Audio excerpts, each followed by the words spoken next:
দূর থেকে কারো নাম মনে মনে স্মরণ করে যেই দোয়াটা ২১ বার পাঠ করলে ওই ব্যক্তি আপনার কাছে পাগলের মতো ছুটে আসবে, আপনাকে প্রচুর ভালোবাসবে। আসসালামু আলাইকুম রহমতুল্লাহ। সম্মানিত দর্শক, আশা করছি আল্লাহর অশেষ রহমতে সবাই ভালো আছেন, সুস্থ আছেন। প্রিয় দর্শক, এই চ্যানেলের পক্ষ থেকে আপনাদের সবাইকে জানাই আন্তরিক শুভেচ্ছা এবং অভিনন্দন। প্রিয় দর্শক, আজকের আলোচনা হচ্ছে দূর থেকে কারো নাম মনে মনে স্মরণ করে যেই দোয়াটা ২১ বার পাঠ করলে ওই ব্যক্তি আপনার কাছে পাগলের মতো ছুটে আসবে, আপনাকে প্রচুর ভালোবাসবে। কিভাবে আমল করবেন বিস্তারিত A to Z বলবো। সবাই ধৈর্য সহকারে ভিডিওটা সম্পূর্ণ শেষ পর্যন্ত দেখুন। যারা এই চ্যানেলে নতুন, সবাই চ্যানেলটা সাবস্ক্রাইব করে পাশে থাকা বেল বাটনটি অল করে দিন, যেন নতুন নতুন ভিডিও আপনি সবার আগে পেতে পারেন। প্রিয় দর্শক, আপনি যদি কোনো ব্যক্তিকে পছন্দ করে থাকেন, কোনো ব্যক্তিকে যদি আপনার আয়ত্তে আনতে চান, আপনার প্রতি অনুগত করতে চান, শুধুমাত্র ছোট এই দোয়াটি মাত্র ২১ বার পাঠ করবেন ওই ব্যক্তির নাম মনে মনে স্মরণ করে। কিভাবে পাঠ করবেন? প্রথমেই আপনি পাক পবিত্র অবস্থায় একটি পবিত্র স্থানে বসবেন। বসার পরে ৩ বার ইস্তেগফার পাঠ করবেন। আস্তাগফিরুল্লাহ, আস্তাগফিরুল্লাহ, আস্তাগফিরুল্লাহ। ৩ বার ইস্তেগফার পাঠ করার পরে ৩ বার দুরূদ ইব্রাহিম পাঠ করবেন, যে দুরূদ শরীফটা আমরা সবসময় নামাজের মধ্যে পড়ে থাকি।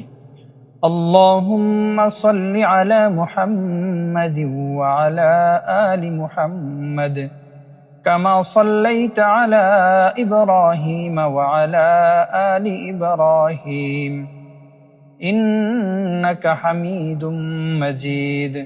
اللهم بارك على محمد وعلى آل محمد كما باركت على إبراهيم وعلى آل إبراهيم إنك حميد مجيد। এভাবে সহি শুদ্ধভাবে ৩ বার দুরূদ শরীফ পাঠ করবেন।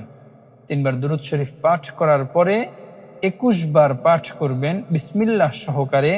বিসমিল্লাহির রহমানির রহিম ওয়া আলকাইতু আলাইকা মাহাব্বাতাম মিন্নি।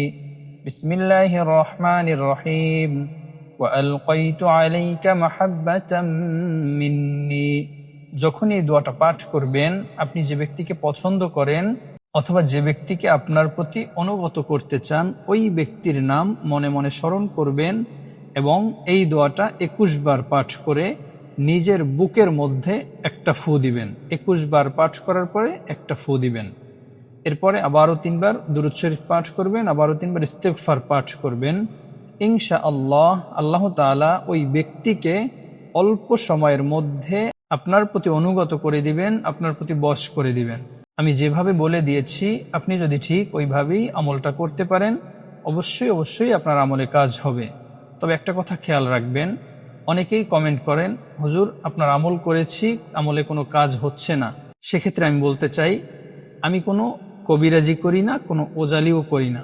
আমি শুধুমাত্র কোরআনে পাকের আয়াত এবং ছোট ছোট দোয়া, আমলের ভিডিও, এগুলো আমি দিয়ে থাকি। অনেকে উপকৃত হয় এবং অনেকে উপকৃত হয় না। আল্লাহ তাআলা যাকে চান তাকে উপকৃত করেন, আল্লাহ তাআলা যাকে চান না তাকে উপকৃত করেন না। আমি সংক্ষেপে বলে দিলাম, আপনারা বুঝে নেবেন।